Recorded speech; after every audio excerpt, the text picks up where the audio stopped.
Okay, we're in the dictionary phase, but luckily that's all that's left. And when we finish this, we'll begin to talk business.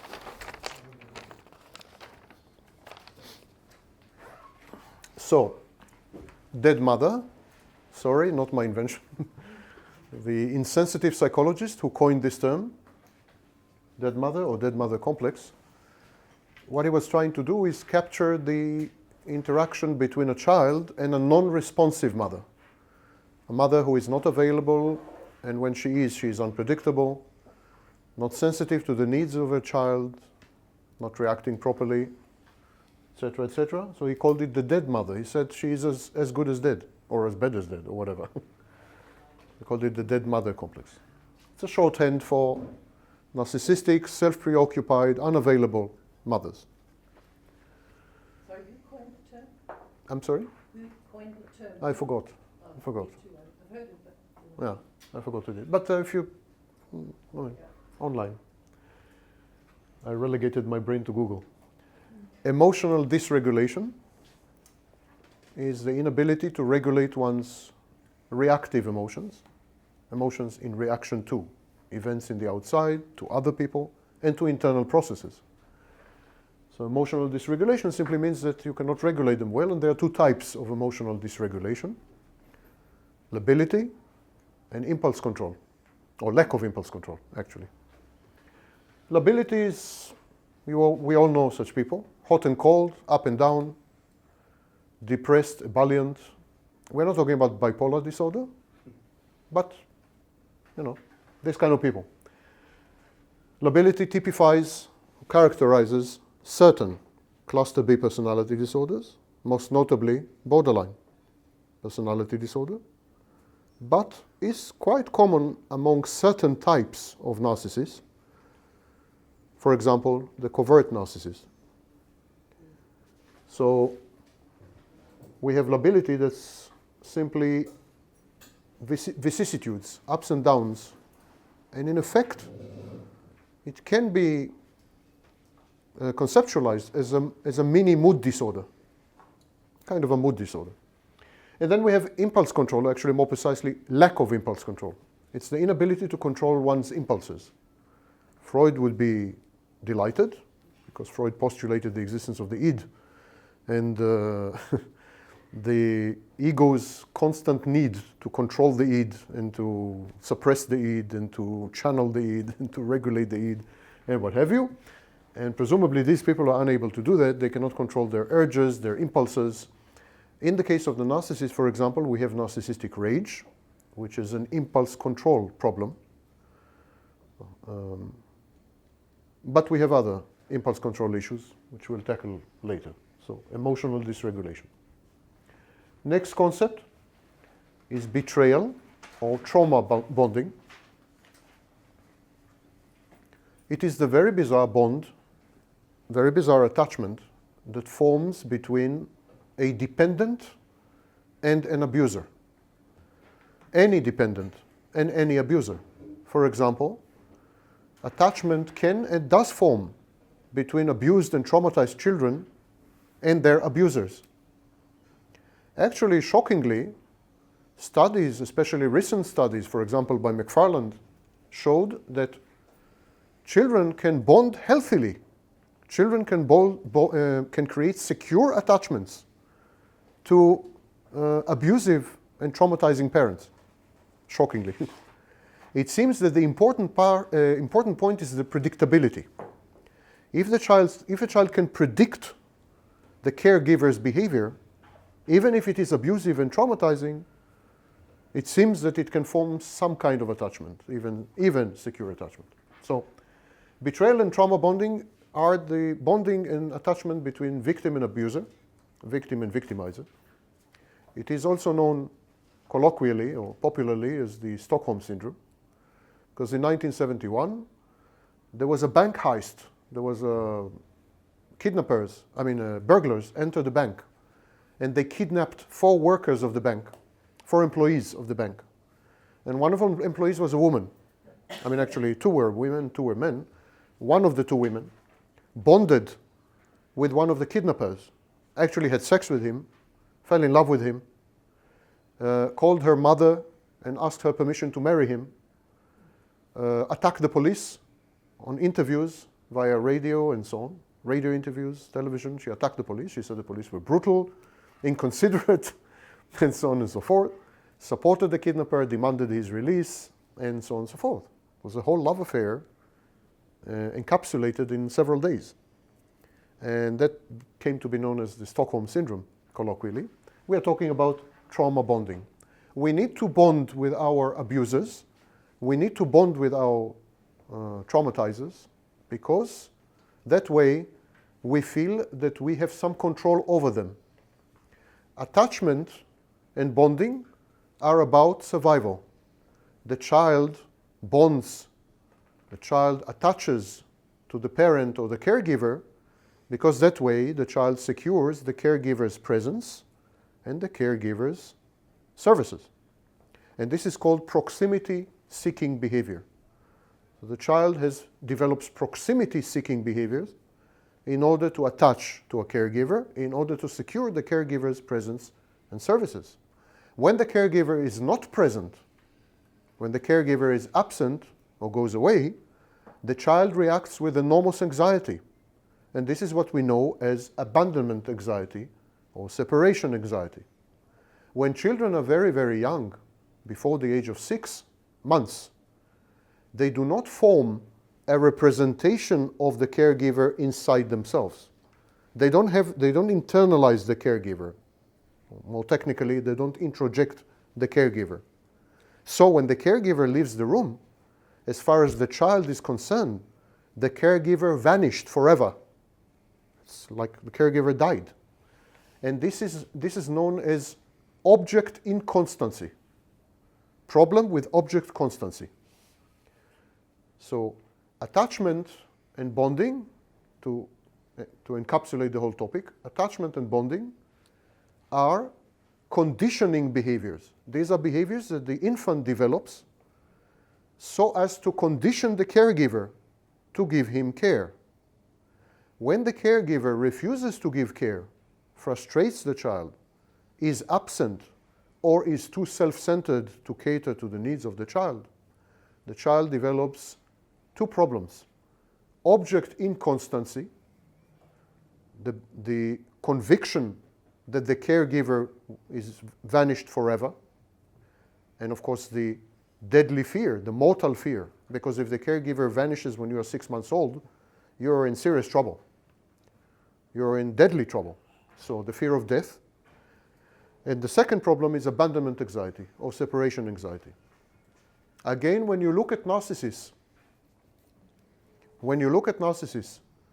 they all have severe abandonment anxiety, and they all have severe problems of object constancy. They do not succeed to form the conviction, the inner conviction, that people will remain in their lives forever or for a long period of time or reliably. They all the time assume that people who are in their lives will vanish, and therefore they react with abandonment anxiety. Now, this is very typical of borderline personality disorder, but the less known fact that this is also very typical of narcissists. As opposed to borderlines react with lability, but narcissists react by appropriating the object, by owning the object, by possessing the object. Narcissists are so afraid that people will abandon them, leave them, vanish, disappear, that what they do, they enslave the others. They take over the other. They eliminate the other's independent existence. If you eliminate someone else's independent existence, there is no risk that someone else will leave you, obviously. So they do it in two ways. They take the mental snapshot that I described, and they internalize it, and then from that moment, the person becomes an extension of the narcissist. From the moment the narcissist took the mental snapshot of that other person becomes an extension of the narcissist, an integral part of the narcissist, exactly like another hand or another leg, you know? That's one strategy. And the other strategy is the suppression of the autonomy and the independence of the other party, forcing the other party to merge and fuse so as to counter constant abandonment anxiety and object inconstancy. Obviously, certain intimate partners are more amenable to such treatment. It is much easier for the narcissist to eliminate the independent existence of a codependent, for example. Codependents will be much more amenable to suppress their autonomy and independence and existence than healthy people. So naturally, narcissists gravitate or select for the kind of intimate partners who would agree to vanish as independent entities and to reappear, hocus pocus, as extensions of the narcissist. So, betrayal and trauma bonding. The fact that narcissists have severe abandonment anxiety and the fact that they have object inconstancy should be widely considered as proof positive that they are children. Because adults, definitely healthy adults, don't have this. Well-balanced adults don't have this at all. Actually, all adults don't have this, even not well-balanced. This object inconstancy and abandonment anxiety, results of trauma bonding, are unique to childhood. If we have them in adulthood, they're indicative of serious infantile structures that survived into adulthood. And if we have this, and this, and that, and this, and a whole huge inventory of infantile structures in a single person, why not to call that person a child? What justifies not calling that person a child if the inventory is huge, as is the case with the narcissist? We have externalized disorders and internalized disorders. It's a distinction suggested a while ago between disorders that are oriented, that express themselves to the world, to the outside, and disorders that express themselves internally. Obviously, narcissism is an externalized disorder because what the narcissist does, it annexes, it appropriates the world, renders the world an internal object, then acts upon this internal object as though he is acting upon the world. But he needs constantly input from the outside world to support this totally fantastic view of the world. So there is also dependence on, for example, narcissistic supply. And this makes narcissism an externalized disorder. In other words, you can't take a narcissist, disconnect him from the world, and if you do, he will not survive. If you isolate a narcissist from the world and don't allow the narcissist to receive supply and so on, he will crumble like the proverbial vampire. He will simply fall apart. We can take a psychopath and put him in a cell, isolated cell, for 26 years and nothing will happen to him. But if you take a narcissist and put him in an isolated cell for 26 days, by the end, you will have someone with psychotic microepisodes. You will have someone who is decompensating, someone who is falling apart. That's the difference between narcissists and, for example, psychopaths. Yeah? One of them. So narcissism is an externalized disorder that depends on the world for its manifestation and expression. Colin Ross suggested in a series of articles something called the trauma model of mental illnesses, or the trauma model of mental health disorders. He said, long before me, that most mental health disorders can be construed as and thought of as post-traumatic conditions. So he preceded me by a lot, and I learned a lot from his work. Colin Ross, trauma model of disorders. A very important element, again, all these elements will appear when we discuss the techniques. A very, very important element is dissociation. And dissociation is related to, it's not the same as, but is related to depersonalization and derealization. And I will briefly discuss each of these three. And there is amnesia, of course. Amnesia is a form of dissociation. There are several forms of dissociation, and one of them is amnesia. So I will discuss all three, and at the end I will explain to you why I'm torturing you with these, terms. Dissociation is the suspension of contact with the world, input contact with the world, suspension of feedback from the world for a prescribed period of time. It could be seconds, and it could be hours, it could be months, and it could be permanently, for example, in dissociative identity disorder. So dissociative is simply the suspension of contact with the world. You sit, you do something, and you wake up, kind of wake up, 6 seconds later, and you say, what have I done in these 6 seconds? You don't know. For these 6 seconds, you disconnected from the world. That is dissociation. Now, it happens to each and every individual and human being alive, and probably the dead ones as well, happens. But it happens, and it happens multiply.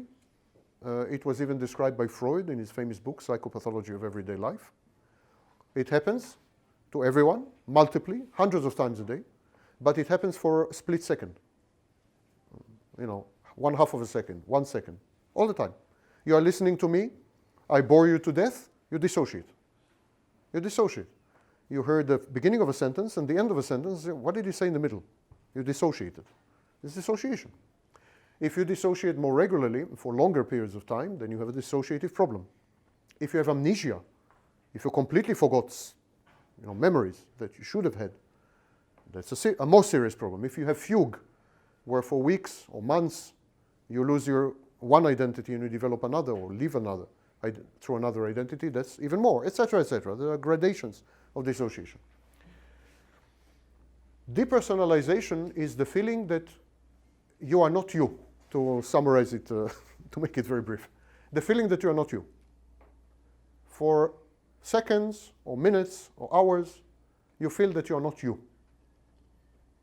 You don't feel that you are someone else. You just feel that you are not you. It's a very bizarre feeling, as though you, for example, many patients describe it as not existing.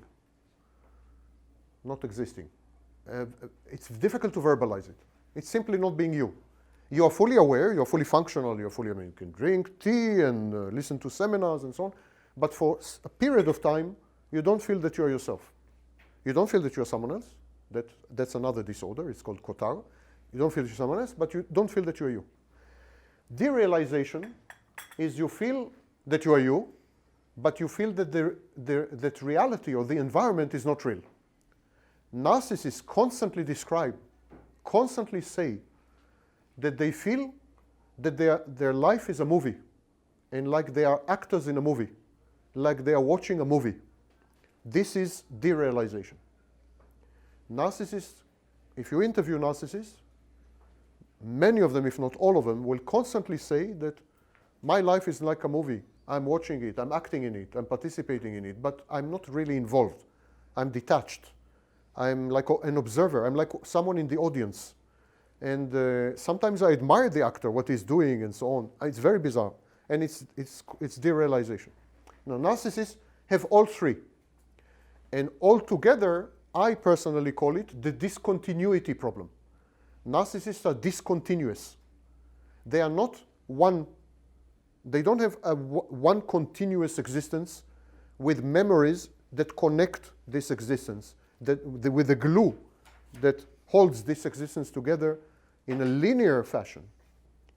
But is derealization then some sort of acknowledgement of the false self? I will come to the false self. Yes, because the false self is a form of dissociation. Yeah, I'll come to that. Yes, good question, but I'll come to it. Can you see it as time distortion, kind of? So if I'm not here in the place, it doesn't exist? In dissociation, we have something called lost time in dissociation. But that's unique to dissociation. In depersonalization and derealization, there's no lost time. Narcissists have all three. They have dissociation, they have depersonalization, and they have derealization. And that means they don't feel like the same person every minute. Narcissists, for example, they're usually very shocked when they're punished for something. They don't feel responsible. They feel that someone else did it. They would argue with you. You tell them, for example, but yesterday you said this, and today you are saying something different. And they would argue with you. They would say, I could never say what you tell me that I said. It doesn't sound like me. I could never say that.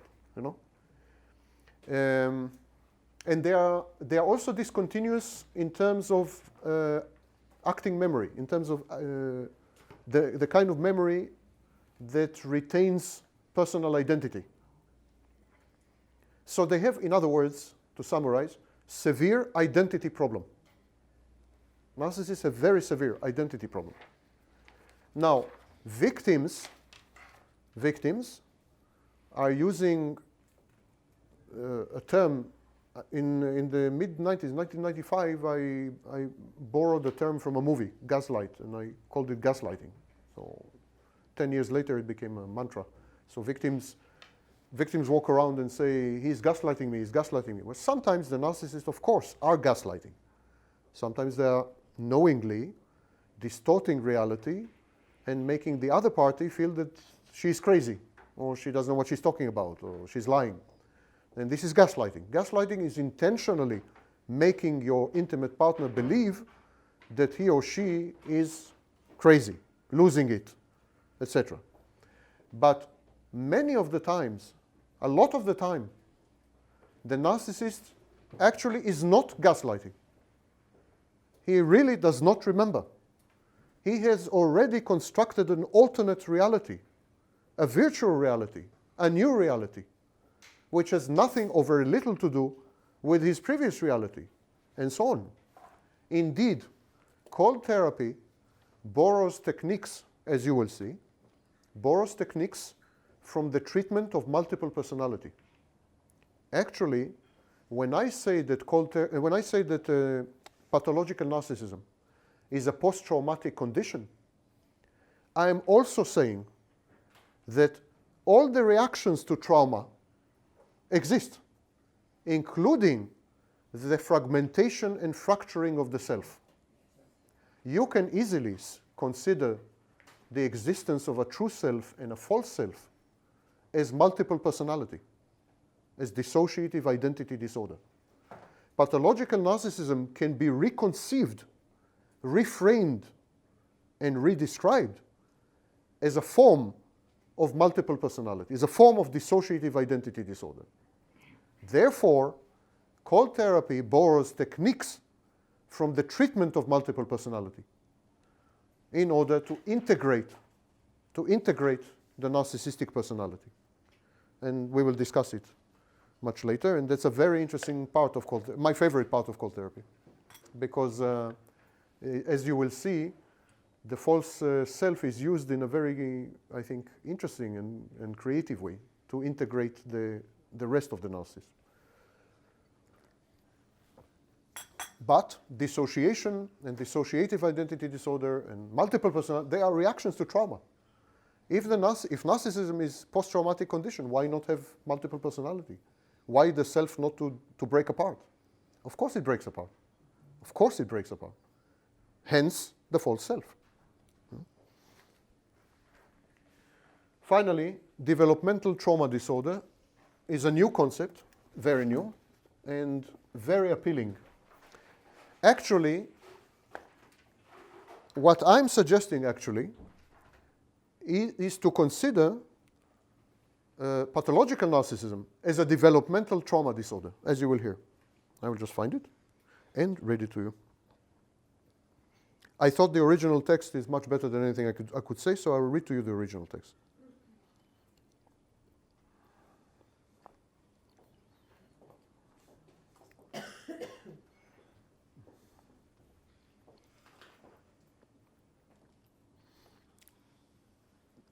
Developmental trauma disorder was suggested by Cook and Blaustein.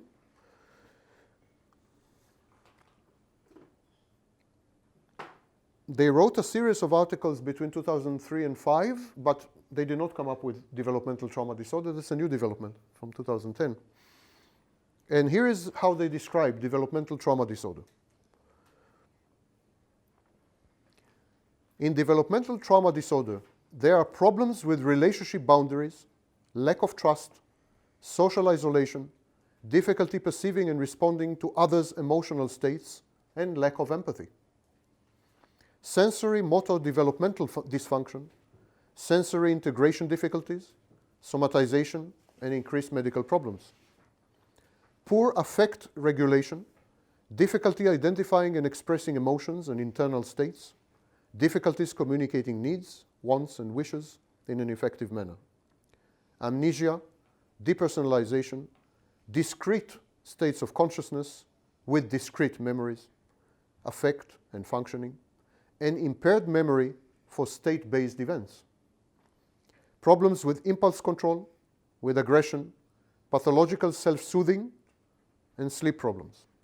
Difficulty regulating attention, problems with a variety of executive functions such as planning, judgment, initiation, use of materials, self-monitoring, difficulty processing new information, difficulty focusing and completing tasks, poor object constancy, problems with cause-effect thinking and language development, etc., etc., fragmented and disconnected autobiographical narrative, disturbed body image, low self-esteem.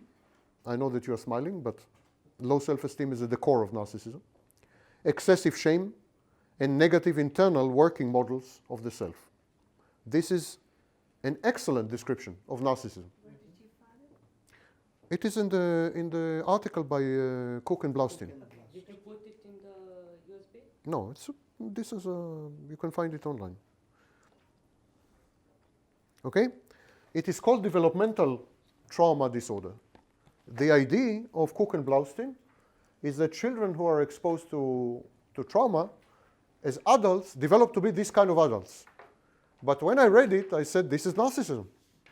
It's simply narcissism, you know?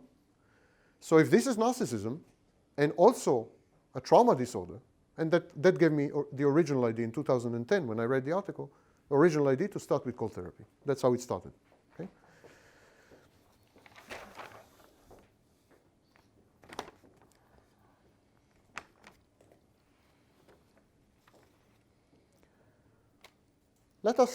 So now the dictionary is finished, and we start the actual work. Let us go back in time to the narcissist childhood. What's happening to the narcissist? Narcissist is a child at that stage. He is yet to become a narcissist. He's just a child. He's cute, he has pinchable cheeks, he's, walking and running, smiling at mommy and everything. Don't forget, ever, that narcissists used to be babies. Very, very few babies have severe attachment problems from birth. Temperamental problems, characterological problems from birth, and these are extremely difficult babies. But that's a tiny, tiny, tiny fraction of babies, extremely tiny fraction. For example, reactive attachment disorder, which characterizes such babies, is considered 1/10,000% of babies. So we're talking like one baby in a million. It's extremely rare. These are not the babies that become narcissists. The babies that become narcissists start life as cute, adorable, chubby-cheeked, beautiful babies. Utterly healthy babies. The problem is, of course, in the interaction between these babies and their caregivers, their primary attachment figures, their objects, as we call it in object theory. By the way, it's very telling that in a major school of psychology, mothers are called objects. I always found it to be a little, how to put it, psychopathic. Anyhow. And so,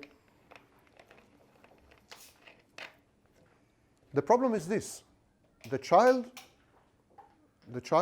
displays attachment behaviors, or technically, proximity-seeking behaviors. The child, for example, cries, or the child smiles at mommy, cries when he is able to, runs towards mommy, etc. These are all proximity-seeking behaviors. They are very primitive behaviors. They intended to provoke primitive reactions in the mother. They are intended to provoke the primitive part of the mother, to elicit in the mother behaviors which are very animalistic, to protect the child, to engulf the child, to hug the child, to hold the child. These are very primitive reactions. We have them in chimpanzees, and we have them in human beings. So the child uses proximity-seeking behaviors to elicit, to derive, to cause the mother to react that way. If the mother is unpredictable, narcissistic, self-centered, and so on, these proximity-seeking behaviors will provoke or elicit unpredictable outcomes. Sometimes she will slap the child. Sometimes she will hug the child. Sometimes she will ignore the child. Sometimes she will not let him go. Sometimes she will push him away. Sometimes she will shout. Sometimes she will sing a song, etc. This unpredictability is very frightening to the child. It is terrorizing, because the child depends for his existence and survival on the primary caregiver. Definitely at the age of 6 months, he depends on her. 1 year, even 2 years, the dependence is complete. For food, for nourishment, and above all, for emotional connection and body-to-body contact. There has been a series of experiments known as the chimpanzee or monkey experiments, conducted by Harrow. And in these experiments, chimpanzee babies preferred bodily contact with the mother to food. They gave up food. Some of them died of hunger because they had to make a choice between bodily contact and food. And they chose bodily contact to such an extent that they died of hunger. That's how much such connection is needed. So if the mother is frustrating, it is a life-threatening condition, and therefore it's terrorizing, and the child is in a constant state of terror. In 2010, in a very interesting experiment, two leading voices in attachment theory, Hazen and McFarland, in 2010, conducted a test. They interviewed mothers until they found a group of mothers who were both sensitive to the child. They cared about the child. They were sensitive to the child's needs. They knew to identify what the child wants, how the child reacts, the inner processes of the child, so they were sensitive to the child. But they also, because of their character problems and personality problems, were unable to respond to the child in an appropriate manner, in a predictable manner. So they were, on the one hand, frustrating mothers, but they did not frustrate the child because they didn't understand the child. They understood the child fully. They were sensitive mothers, sensitive and frustrating. And the test was, the idea, the experiment was, what is more important, for the mother to be sensitive or for the mother to be responsive? Because there was a huge debate in attachment theory. What's more important? Is it more important for the mother to be sensitive to the needs of the child, or is it more important for her to respond, even if she responds wrongly, because she's not sensitive? What's more important? And the experiment was unequivocal. It is much more important to respond. It does not matter if the mother is reading the child correctly. As long as she responds predictably, reliably, as long as she is there, as long as she is not absent, everything is okay. Even if she misreads, misidentifies the child's cues and proximity-seeking behaviors. For example, the child wants to hug her and she gives him to eat. Child wants to hug her and she feeds him. So this is inappropriate response. It's insensitivity. But as long as she is responsive, that's all it takes. The sensitive mothers who were non-responsive, the children were terrorized. It is the response that counts, not reading the child correctly. Okay, let's take advantage. Let's take advantage of these 5 minutes for questions. Yeah. Just on this point about being sensitive and responding and not responding. Could you get a narcissist mother who sort of responds, and is able to respond and have a good relationship with the child, but not really understand the feelings? Is that possible? Does that happen? The response must be predictable and must be loving and caring and safe. Not every response. A mother that slaps the child every time is also responding. Sorry, I meant like, it appears to be caring. Narcissistic mothers are incapable of maintaining a stable response. Incapable. A narcissist mother would be preoccupied with something, the child will approach and she will shoo him off or slap him or, you know. But doesn't that buy into the idea with this new generation of cell phones and preoccupation that there's a greater increase in the young devices? People are too busy to relate to their kids. Go away, I'm busy on my phone. Go away, I'm busy on the phone. Go away, I have to work. Go to work. Go away. So the disintegration of the nuclear family and the changing gender roles, where women assume roles that traditionally were men's, and so on and so forth, in my view, explains, for example, the rising incidence of narcissism among the young generations. Twenge and Campbell published a series of studies, last one was in 2008, about the incidence and prevalence of narcissism among college students in the United States. And it was on the rise.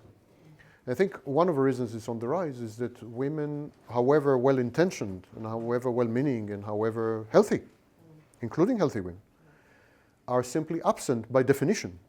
Because to be responsive, you need to be present.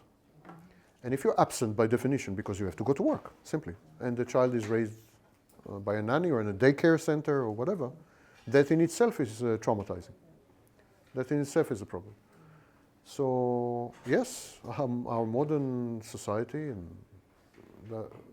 allows, in my view, fosters narcissism. Yeah, I think so. It's a price we're paying. But on the other hand, if you can't suppress, you can't confine one gender to the role of child rearing and deny that gender all the other opportunities and possibilities. Perhaps the solution is, perhaps women are at fault in a sense, because it's a choice to make. And I think women have been trying to do everything at once, thereby compromising the quality of everything simultaneously. Inappropriate now, but just answer us about the kibbutzes. That to me was an ideal situation. People who really geared this to development. Kibbutz is an amazing example because it was studied very thoroughly. It was studied very thoroughly. In the kibbutzim, not now, but in the past, in the kibbutzim, children were raised not by their natural parents, but in centers. So all the children were taken away from their parents, I think at the age of 6 months, and moved on to a centralized facility where they were raised by nannies, in effect, governesses and nannies and so on. And there have been studies of the effect this has had on the children. And the results were a bit counterintuitive. The children were very healthy. They did not show signs of narcissism or anything. They were very healthy. And, but they were healthy because they bonded with the nannies. They formed attachments with the nannies and so on.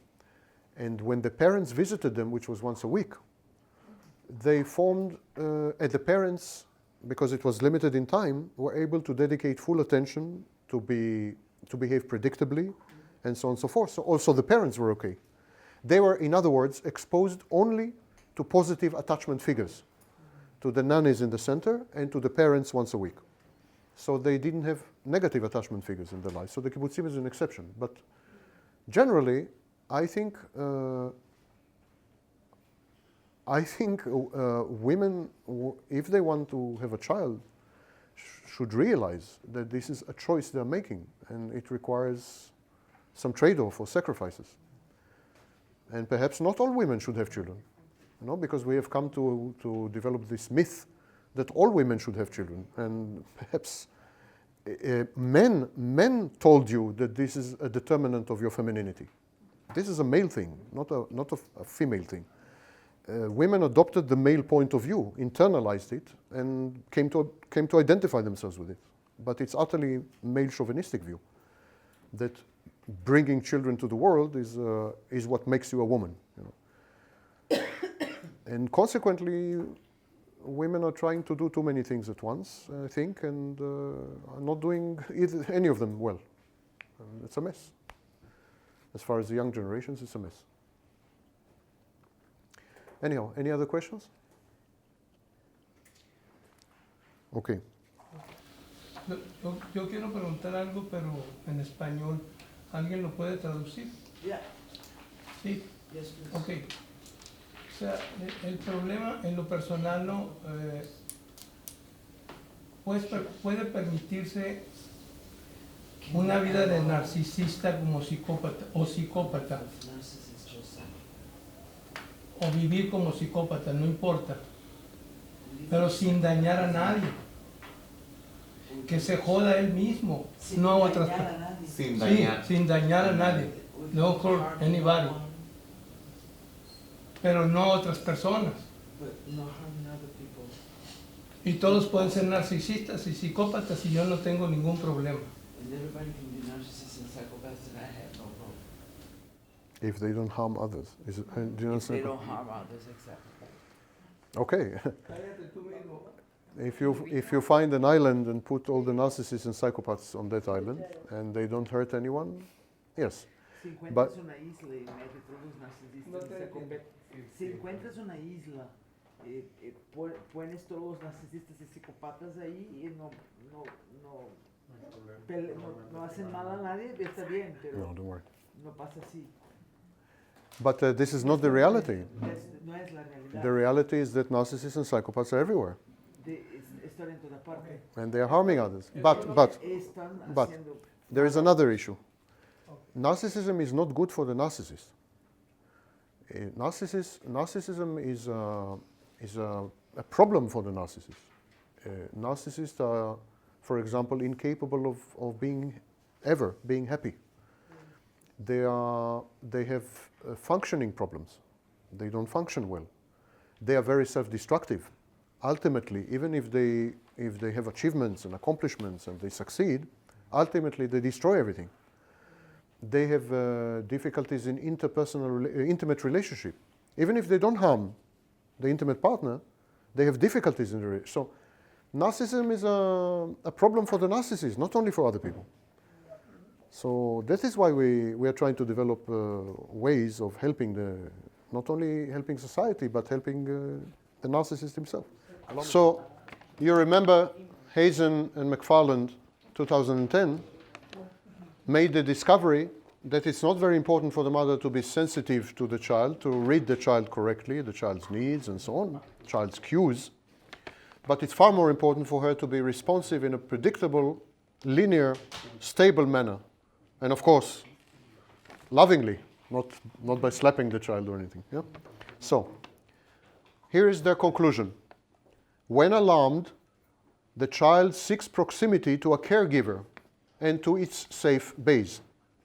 But proximity to a frightening caregiver increases the alarm.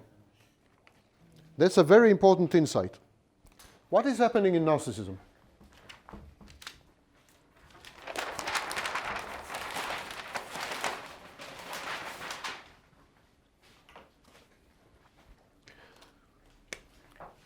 Here is the caregiver, and here is the child.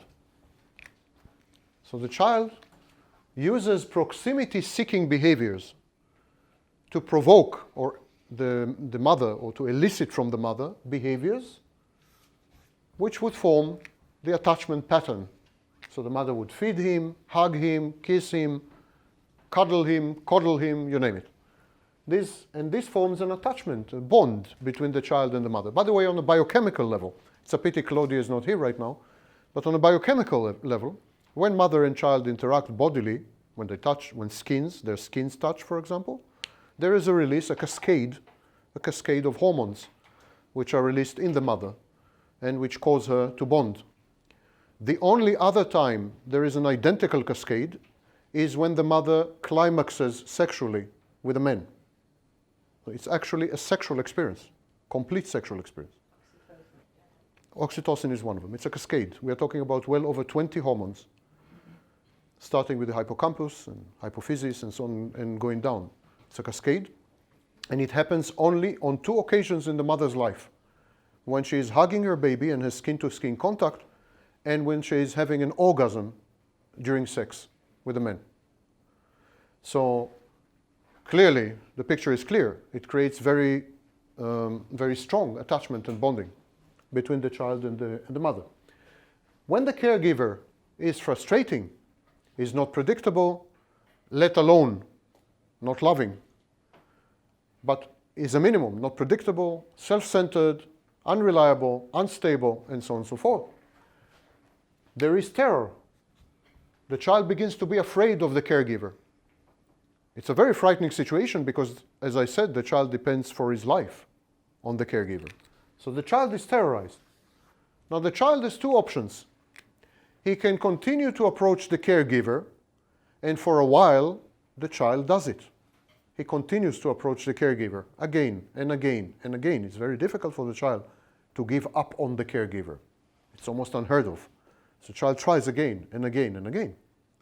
But if the caregiver continues to frustrate and be unpredictable and therefore frightening, in McFarland's term, if we have a frightening caregiver, some children, a small minority of children, develop an alternative caregiver, imaginary caregiver. Let's call it virtual caregiver. You know that many children have imaginary friends. Imaginary friends, they talk to them and so on.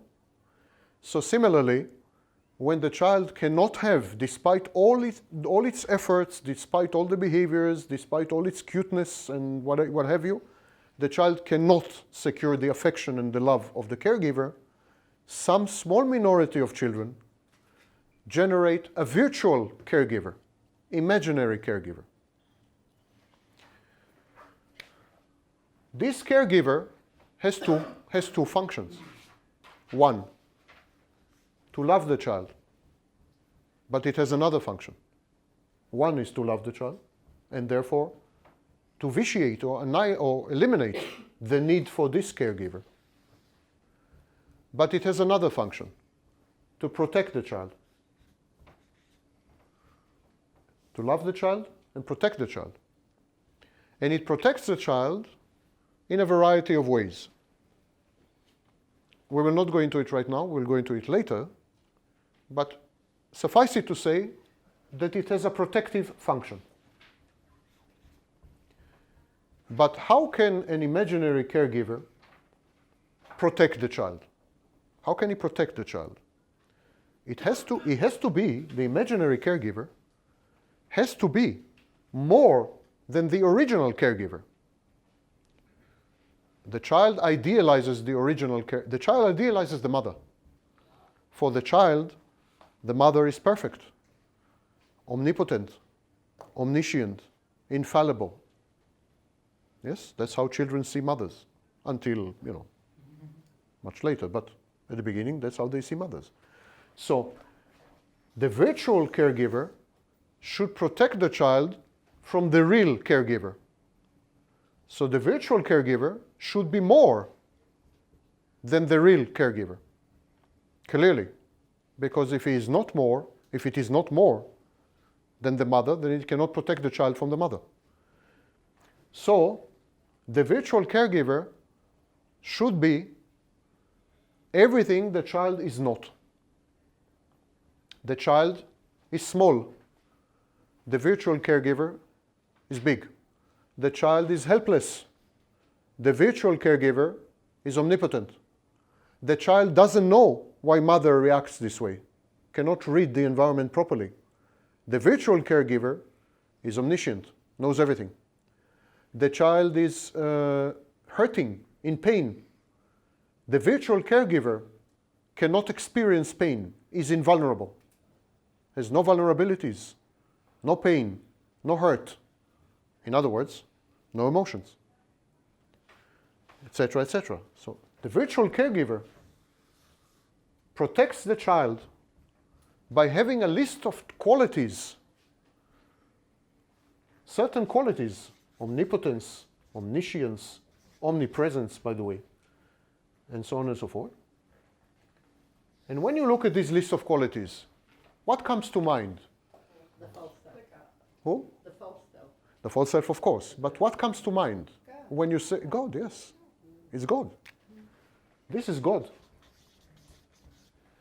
Narcissism, therefore, is a private religion. Simply. It's a primitive form of religion, proto-religion. It's a private religion of the narcissist. And the false self is the God of the narcissist. God is supposed to protect us. False self protects the narcissist. God is supposed to love us. The false self loves the narcissist. God is supposed to be omnipotent, omniscient, etc., etc. The false self is perfect, brilliant, omnipotent, omniscient, etc., etc. Narcissism is a proto-religious reaction to abuse and trauma. It is a private religion. That's an important insight because we know a lot about the psychological dynamics of religion. So if we take this insight, if we take this information, this knowledge, and apply it to narcissism, we acquire new tools, and we will do it much later, as you will see in the seminar. Now, this is the protection part, okay? False self. So virtual caregiver, as you all guessed, is the false self, yes? The false self protects the child by being God. False self is God, therefore it protects the child. But the false self should also love the child. But pay attention. What is the false self? It's a construct inside the child. It is the child.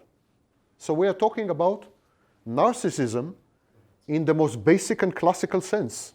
Self-love, self-infatuation. It is the child loving himself.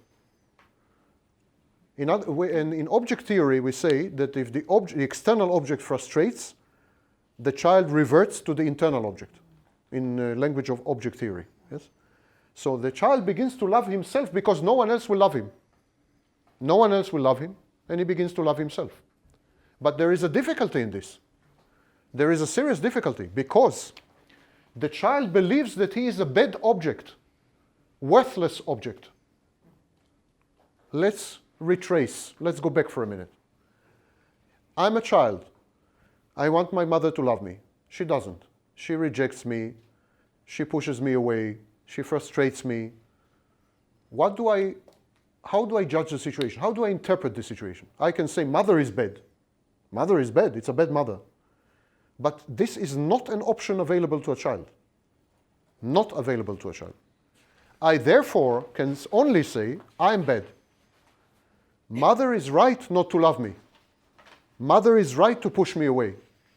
Mother is right to frustrate me, not to care for me. Mother is right. I am the bad object. I am not worthy of love. I'm not worthy of caring. I am the bad object. But wait a minute. How can the false self love a bad object? I mean, if I'm a bad object, no one can love me. Not my mother, not God, not the false self. I am unlovable in principle. No one can love me. And so, the only option left to the child is to kill the bad object, to bury it, to vanish. And that is exactly what's happening. The true self of the child is suppressed, eliminated effectively, functionally eliminated. It's there, but it has no psychodynamic function. There are no inner processes related to the true self. It vanishes because, and together with it, all the bad and worthless aspects of the child vanish as well. What is left is one big void, a vacuum. And this is what I wrote in my book. There is no one there. There's no narcissist. There's no one there. It's an empty void. It's a vacuum. Somewhere here, there is an ossified, fossilized true self cowering in the corner, crying child. Somewhere here. But it is isolated with a firewall. There's a firewall here. And it has no access to any internal process. And it does not generate any external process. It's not like the unconscious. The unconscious is a dynamic entity. The unconscious generates processes. The true child does not generate processes. Now, the false self is free to love the child. But for the child to feel that it exists, now that there is no true self, for the child to feel that it exists, it comes to identify itself with the false self. The child says, I don't exist anymore, but the false self exists, I'm sure of it, because it loves me. It protects me. It's there. I know it's there. I'm sure it exists. I don't exist. So I will become the false self. From that second, when this identification or misidentification is made, the narcissist becomes the false self. And there is nothing there except the false self. This is very important to understand because people talk about narcissists like there is a narcissist who has a false self. No.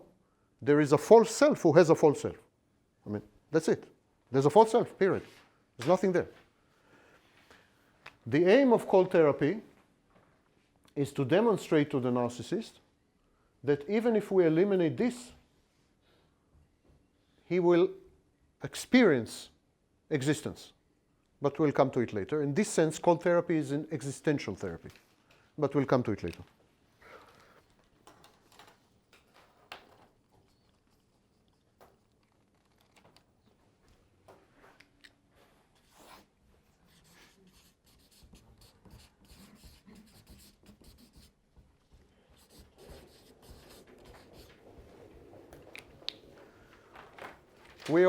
We all stand on the shoulders of giants, of course, and I'm no exception.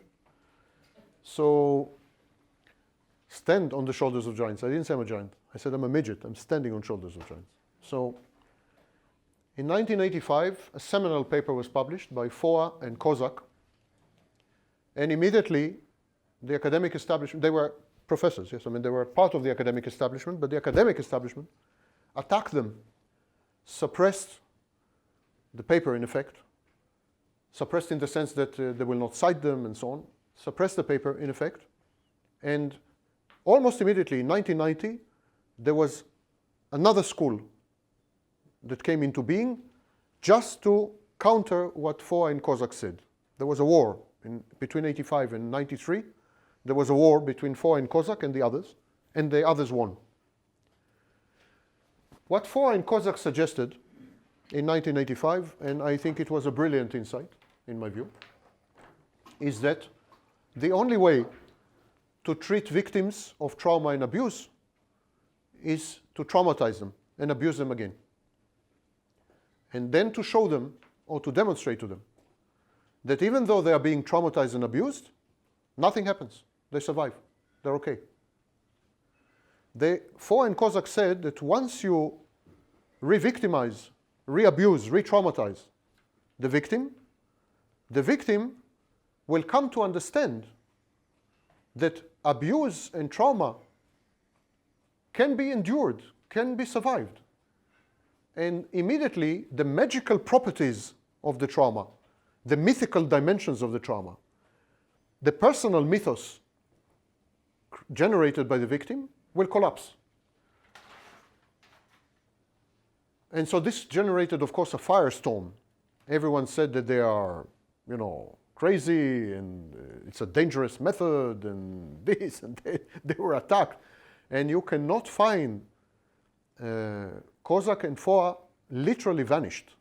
I mean, they were very respected professors and so on at the time.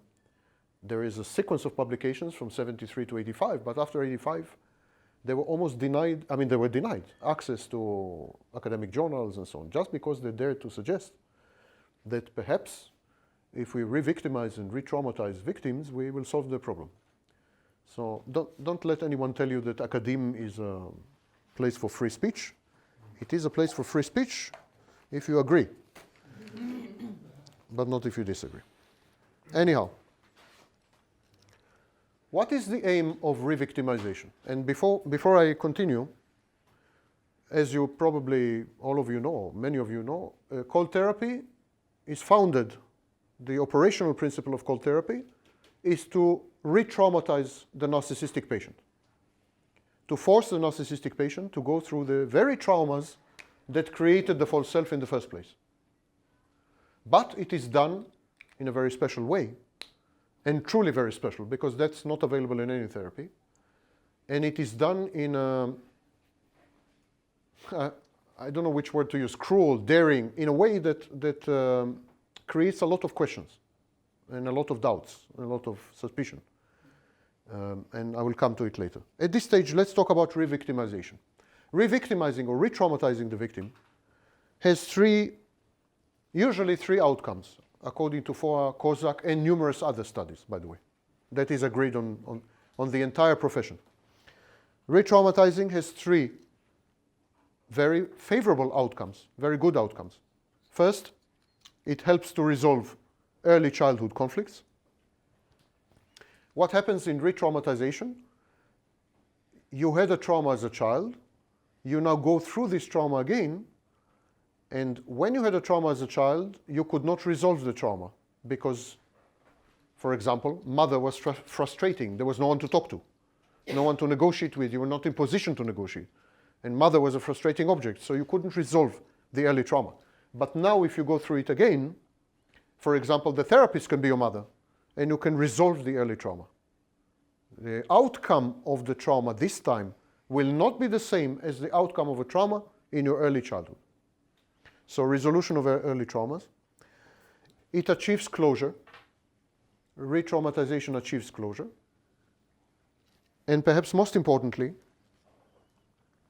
when people are traumatized, they develop a series of counterproductive strategies. Whether they are traumatized in war, whether they are traumatized by rape, whether they are traumatized by domestic abuse, whether they are traumatized as children, it doesn't matter. All traumatized people have a series of counterproductive strategies that they develop. One of them is avoidance. They avoid situations, they avoid people, they avoid places which could trigger them. So gradually, they have what we call constricted life. Gradually, their lives become more and more limited, more and more closed, more and more constricted. They avoid more and more. So many of them become socially isolated. Many of them don't develop intimate relationships. Many of them don't go to certain places. Many of them don't do certain things. Many of them develop obsessive compulsive behaviors, rituals to cope with the trauma, and so on and so forth. So this is avoidance. The second coping strategy is helplessness. They develop what we call learned helplessness. They throw themselves at the mercy of the world. They say, look, I'm as helpless as a baby. Help me. So they become needy. They become clinging. They emotionally blackmail other people. This is learned helplessness. So that's the second strategy. And of course, the most famous strategy is known as depression. Depression is a strategy used by trauma victims. And re-traumatization has been proven because re-traumatization has been an accepted principle, and it appears in literature throughout. The difference is that Foa and Kozak said that you should re-traumatize without a safe environment, not in a safe environment.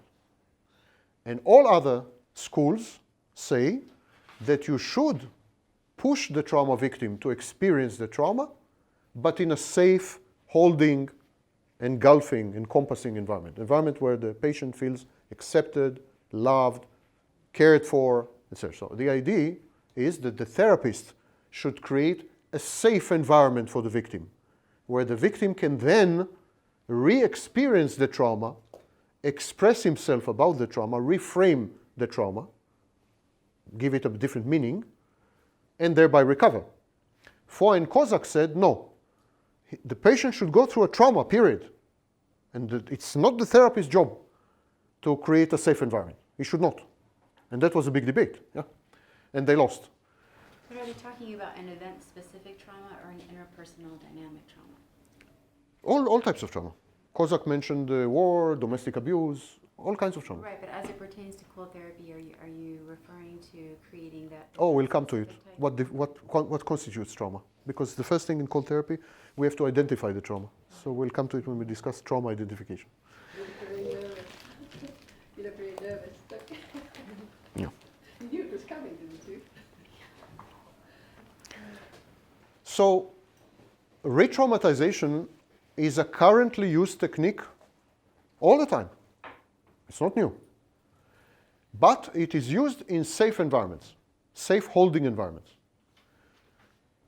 And it achieves these results that I mentioned. It provides closure, it resolves early conflicts, and eliminates the need for strategies like helplessness and depression.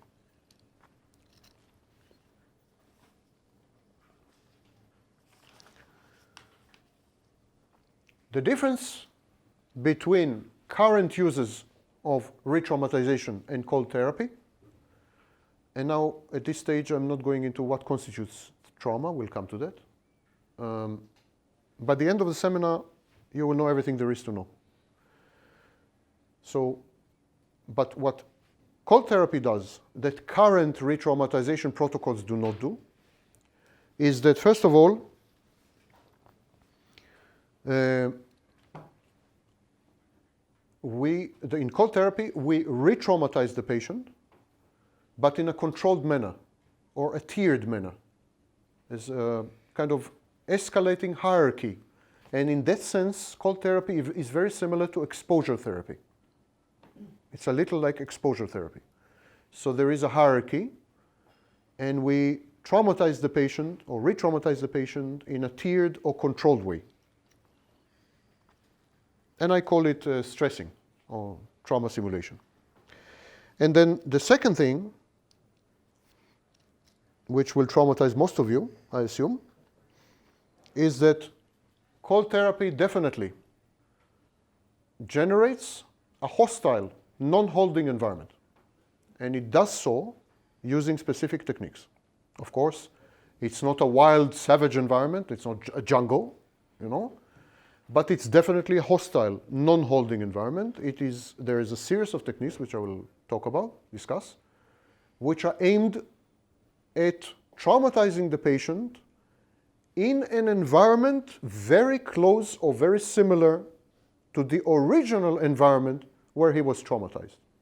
I will try to explain the philosophy behind it. The idea is this: you cannot truly experience the trauma, you cannot truly exorcise the demons associated with the original trauma if you do it in a cozy, safe, nice environment. You can discuss trauma cognitively. You can analyze trauma. You can reframe trauma. You can do many things with trauma. But the only thing you cannot do with trauma in a safe environment is re-experience it. Emotionally. To experience trauma or re-experience trauma, you must be in an environment which is conducive to trauma. You must be in an environment which reminds you very much of the environment in which you experienced the original trauma.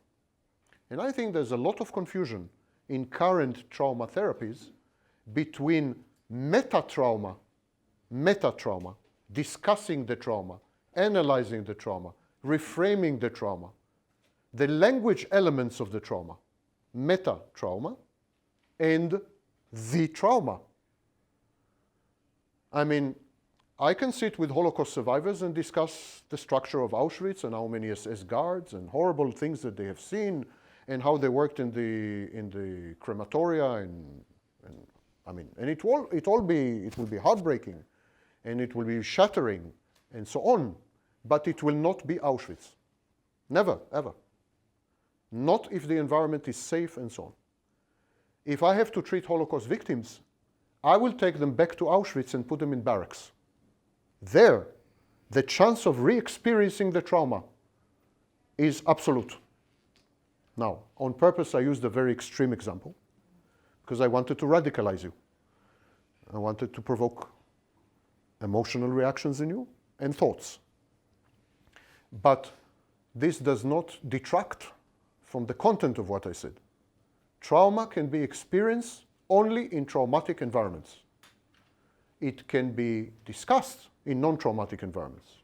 But I doubt very much whether the effect is the same. Very much.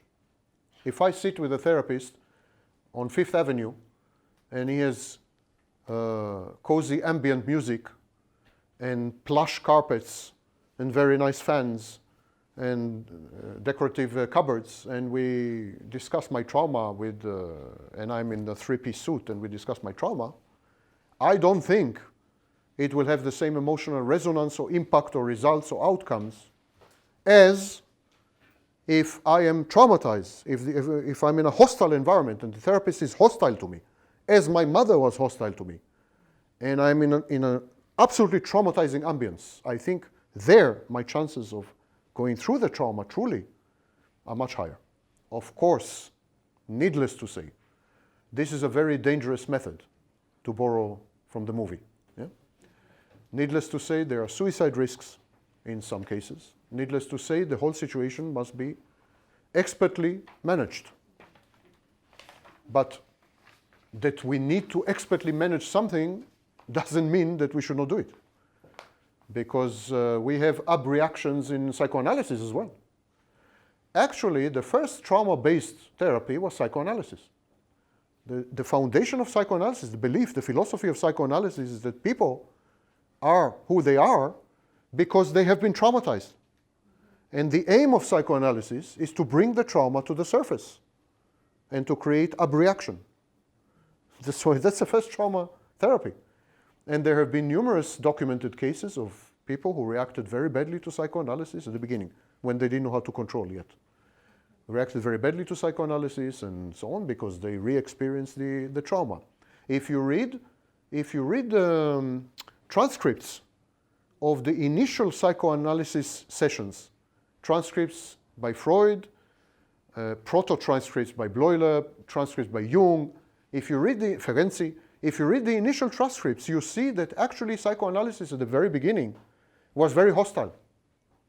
The therapist sits back and he is a kind of godlike presence and he is pushing subtly and structurally, he's pushing the patient to re-experience a trauma.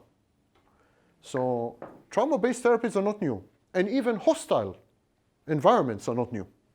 But for some reason, when we became more and more politically correct, when we became tree huggers, when we became, we began to be, we don't do this and we don't do that, and this is not right, and we need to man up, Yes. Yes, sir. Yes, what I was thinking is that a therapist who is going to administer such a strategy would have to do it with the patient knowing, or without the patient knowing. And in that particular case, the environment would have to be really constructed conducively so that all the elements are there. And then when the patient steps in, and then I suppose you'd have standby personnel to assist in case there is some violence or there is some hostile reaction. So I see this particular therapy really being skillfully administered with all the elements, reminding the patients of the past, etc. So, and so, I just see it really, really being,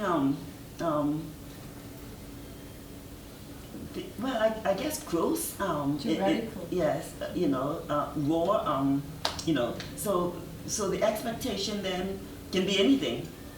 You know, but I guess the main thing is to have the patient react, any, you know, in any way, however it comes out, and then, so now my question is, would the therapist do this with the knowledge of the patient, or it will just be administered at some point in time, just to get a reaction, but at some point? No, it's usually without the knowledge of a patient. We have already a body of 40 people who went through cold therapy. Mm-hmm. It's usually without the knowledge of a patient, and I don't think you need any support staff. The therapists, especially in certain areas, are trained to cope with this kind of reactions. For example, therapists who work with dissociative identity disorder, they are trained to cope with these reactions because the various alters, the various personalities in the multiple personality spectrum, some of these personalities are, for example, violent personalities. Or so therapists who deal with dissociative identity disorder have developed protocols and tools to cope with emergent personalities, alters, that could be violent or suicidal or dangerous, and so on. So we have these protocols. There's no need to invent the wheel here. We have protocols how to deal with such type of reactions. But I think it's a bit too early to discuss cold therapy in any of these terms because you don't know what is cold therapy yet. I'm just introducing the fundamentals and the basics. Using psychoanalytic parlance or jargon, normally you would have resistance to cold therapy. You will develop resistances to cold therapy because it runs against the grain of what it is to be a therapist. Over the last century, we have developed therapists have developed the self-image that they are proxy parents. There is even an issue of transference and how to cope with transference and so on. Proxy parents in the sense that they will provide the patient with everything that he had missed as a child or they will provide help and support and care.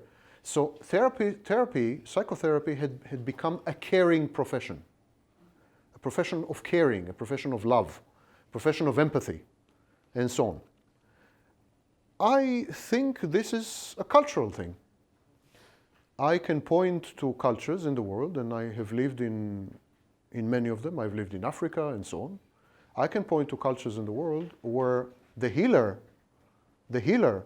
is antagonistic by definition. The process of healing is considered to be a dialectical process of antagonism. I mean, the healer is the antithesis to the patient's thesis. So I can point to many cultures where therapy or psychotherapy, even though it's not called psychotherapy, it's called a witch doctor or whatever you name it, shaman. I can point to many cultures where caring, loving, empathy are not an integral part of psychotherapy at all. On the very contrary, the psychotherapist's role is to antagonize and to conflict and to confront. For some, and actually psychotherapy started that way here in this city. In this city, almost exactly 100 years ago. It started this way. It started as a conflictive process, not as a holding. I mean, Freud would have been completely devastated and shocked if someone told him, listen, you should be a caring, loving, empathic. It would be, what? It would be, it was completely, this is a new development, and if I may say so without insulting 2/3 of the audience, it's an American development. For fear of lawsuits, perhaps. Sorry? For fear of lawsuits, I mean. Possibly this, but I don't think so, no. Americans generally develop this, culture, which is commendable culture and, in a way wonderful. of being sensitive to other people's needs, empathy, caring, loving, and so on and so forth. And that is a great thing.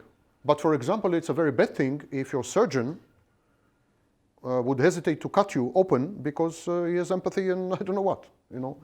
It should not be a general principle. It should be applied where needed. I therefore think that many of the objections to something like cold therapy and to Foa and Kozak's paper, many of the objections were actually cultural objections, not scientific, not clinical, but cultural. In our culture, we don't do these things. In our culture, we don't traumatize patients. In our culture, we're empathic. In our culture, we provide a safe environment. It's a cultural thing. Who said a safe environment is necessary? It's a precondition. Who? Who is the authority? And when was it tested, by the way? We have no control group. All therapies provide a safe environment. So I have no control group. I don't have a therapy which does not provide a safe environment to say, wait a minute, the clinical outcomes here are much better than here. So we should provide a safe environment. This is a axiom, and we can never test axioms. So by definition, it's not scientific. So I refuse to accept that a safe holding environment is an underlying condition for every possible psychotherapy. Completely reject it out of hand, I mean, completely. And I think in some situations, because you see, narcissists are not only trauma victims. They have layers and layers and layers of defenses. If you do not penetrate these defenses, you will never get to the true self. You will never get to the core of the narcissist. Maybe a trauma victim who is not a narcissist, maybe this kind of trauma victim can benefit from a holding and safe environment. But a narcissist cannot benefit from a safe and holding environment. Immediately, the narcissist will convert the treatment into a power play, mind game. Immediately, will compete with the therapist. There are huge defenses involved. To penetrate these defenses, you must use TNT, not massage. You know, we're talking about narcissists. Never forget, it's not. It's clear. It must be clear. Cold therapy is not a universal therapy, not like cognitive behavior therapy. It's not universally applicable. It's unique to narcissists, developed for narcissists, only for narcissists. By mistake, it works on mood disorders, which might explain why some scholars say that narcissism is a depressive disorder. There's a school that says that narcissism is actually a depressive disorder. So, but that's it. Yes. Dr. Sam, is it to say that during those years, you had a lot of persons who like a lot of advocacy, persons who were advocating for get rid of the chain, do not hold them in those cells anymore. Let them out of the hospitals, get them out. I mean, you had a lot of advocacy for fresh air, getting out, do not hold them anymore. I mean, back in over 100 years ago. So perhaps was that the age where persons were beginning to recognize that persons, who were experiencing these types of therapy, being in these holding cells or asylum or hospitals or what have you, to let them out. Let's try something different. Let's be a little bit more humane to them, and so on and so forth. It's true that coercive therapies, such as the ones used in inpatient settings in mental asylums and so on in the 50s and 40s and 30s, not now. Coercive therapies went out of favor, but they went out of favor. The humane explanations came later. The two main developments that led to the abolition of many mental asylums and so on were psychopharmacology, the availability of drugs which allow you to control, for example, psychotic disorder in the wild, in the community, and budgets. Simply, budgets were being cut. So because there were drugs to control very difficult conditions in the community, and because budgets were being cut, mental asylums have been abolished. Later, the rationale had to be that we did it for humane reasons, but I don't think that was, historically, it was not the main issue. We don't find, for example, humane arguments in literature prior to the abolition of mental asylums. We find them only later, after. Psychopharmacology had a huge effect. First of all, by allowing us to treat in the community, but secondly, by medicalizing many problems. Many problems which were not considered medical conditions have become medicalized, simply because the drug, the fact that the drug is efficient proves that it is a medical issue, not the other way. Because in tuberculosis, first you had the condition and then people try to find cure. But here, they actually experimented with drugs and they discovered, oh, this works on schizophrenia, oh, this works on this. And then they said, well, it must mean that depression is a medical condition or schizophrenia is a medical condition. So it's very, psychopharmacology is very, and so there's a lot of this literature and so on. For example, autism spectrum disorders, schizophrenia, depression. All these huge piles of literature, mountains of literature, are today obsolete. No one bothers to read them because, give them a pill. Okay, we take a break now.